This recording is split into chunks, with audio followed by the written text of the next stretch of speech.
Assalamualaikum warahmatullahi wabarakatuh. Halo semuanya. Di video kali ini saya ingin berbagi pengalaman tentang bekerja di kapal pesiar. Saya seorang pekerja kapal pesiar. Saya mulai pada tahun 2015 sampai saat ini ya. Untuk bisa bekerja di kapal pesiar, teman-teman membutuhkan kemampuan berbahasa Inggris yang baik. Terus teman-teman juga perlu pengalaman ya di hotel atau restoran, minimal pengalaman kerja atau job training selama 6 bulan. Terus setelah itu teman-teman perlu mencari informasi tentang agen-agen penyalur yang baik, yang amanah, yang tidak mencharge terlalu mahal. Itu banyak ya sekarang di internet, di Facebook, atau teman-teman bisa tanya-tanya ke orang-orang yang pernah berlayar di mana mereka disalurkan. Kebanyakan sih di Jakarta ya. Agen saya di Jakarta dan alhamdulillah saya dapat agen yang baik, yang amanah. Kemudian saya juga tidak membayar mahal untuk bergabung dengan agen itu. Selanjutnya adalah proses lamaran kerja. Jadi surat lamaran kerja sama CV-nya ditulis dalam bahasa Inggris ya. Kemudian dikirim ke alamat agensi. Setelah beberapa saat biasanya ada panggilan untuk melakukan interview di agensi, biasanya sama orang-orang agensi, jadi orang-orang Indonesia bukan orang luar ya. Itu interview pertama. Persiapan mental Anda, persiapkan penampilan. Jadi penampilan itu sangat perlu ya, harus benar-benar rapi, harus on time. Biasanya interview pertama itu tidak susah, cuma perkenalan, kayak di mana teman-teman bekerja. Nah, next adalah tes Marlin.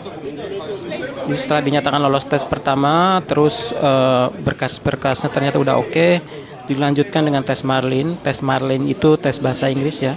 Itu udah biasa bagi orang-orang yang mau kerja di kapal pesiar luar negeri. Harus minimal mendapatkan 75% ya nilainya. Itu gampang juga, pertanyaan cuma pertanyaan grammar, percakapan dan sebagainya. Itu bisa, referensinya bisa teman-teman cari di internet. Itu gampang sekali, tidak susah. Nah, setelah dinyatakan lolos, baru kita menunggu untuk tes selanjutnya, itu tes sama user ya. Itu biasanya usernya dari agensi yang dari luar negeri. Nah, itu harus dipersiapkan juga karena kita itu ngomong sama native speaker ya. Nah, selanjutnya setelah proses lamaran selesai dan selamat Anda diterima bekerja di kapal pesiar. Nah, di situ biasanya long prosesnya segera dimulai. Jadi ya harus saya katakan itu long proses karena emang ada beberapa tahapan-tahapan yang harus kita lalui ya, dimana itu memerlukan waktu. Jadi tidak begitu teman-teman diterima, lulus seleksi terus besoknya kita berangkat, enggak. Ada beberapa syarat lagi yang harus teman-teman persiapkan. Di antaranya cek kesehatan, yaitu medical check up, harus dipersiapkan segala macam. Itu medical check upnya biasanya dari atas kepala sampai bawah kaki, jadi dari ujung kepala sampai ujung kaki semuanya dicek.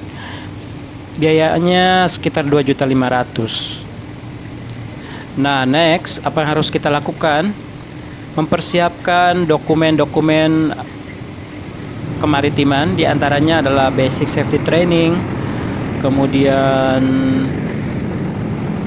crowd and crisis management dan sebagainya. Itu biasanya akan dikasih tahu sama agensi. Ada beberapa syarat-syarat yang harus dipersiapkan sebelum berlayar. kemudian paspor segala macam itu tentu ya, buku pelaut itu semuanya pasti dikasih tahu sama agensi. Itu harus dipersiapkan, dan tepatnya ada di Jakarta, ada tempat pelatihannya, terus banyak ya di Jakarta. Sertifikat saya semuanya dibikin di Jakarta, dan dibikin dalam tahun yang sama, harus lebih baik. Jadi ketika 5 tahun expired bisa diperpanjang di Jakarta dalam waktu bersamaan.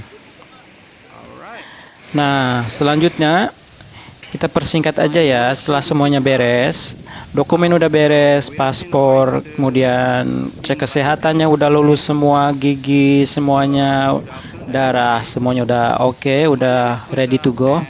Kemudian dokumen udah siap, semuanya udah di hand over ke agent.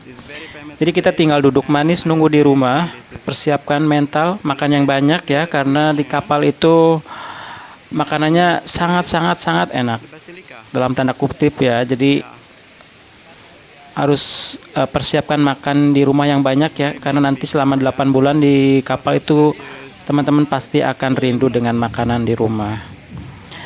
Nah, apalagi ya, persiapkan baju-baju ya, beli baju yang kita nanti dikasih tahu rutenya kemana. Kemudian kita Google cuaca di tempat itu pada waktu kita berlayar itu nanti akan dingin atau panas. Jadi biasanya saya bawa 2 tipe baju, yaitu tipe baju yang untuk untuk iklim panas sama yang dingin. Jadi jaket, benar-benar jaket yang tahan dingin ya, karena dinginnya benar-benar di bawah normal di Indonesia ya. Jadi benar-benar harus bawa baju yang sesuai. Terus obat-obatan dipersiapkan, jangan lupa painkiller ya biasanya. Kalau saya sih biasanya bawa painkiller sama obat oles buat gatal-gatal. Terus jangan lupa bawa lip balm, karena biasanya di kapal itu full AC ya. Jadi bibir itu akan mengelupas, jadi itu sangat perlu pelembab bibir yang beli yang agak mahalan ya, karena yang murahan biasanya itu kurang mengaruh. Nah, nanti di kapal teman-teman akan berjumpa dengan rekan-rekan kerja dari negara lain ya. Dari Asia biasanya orang Filipina sama Myanmar, Vietnam. Terus orang India, Sri Lanka. Dari Eropa biasanya orang Eropa Timur kebanyakan ya. Terus kalau misalkan kapalnya kapal Amerika, mungkin krunya kebanyakan juga orang dari Amerika, terus dari Meksiko, orang-orang Amerika Latin dan sebagainya. Ya tentu kita diharapkan untuk bisa bersikap secara internasional ya, maksudnya kita harus mengerti batasan-batasan cara bergaul secara internasional, cara berbicara, cara bersikap, secara gestur. Jadi apa yang biasanya kita lakukan di Indonesia akan sedikit berbeda dengan situasi kerja secara internasional. Nah, sekian dulu ya video dari saya. Nantikan video-video berikutnya. Thank you for watching, and if you enjoy this video, please hit the like button and subscribe. Bye bye.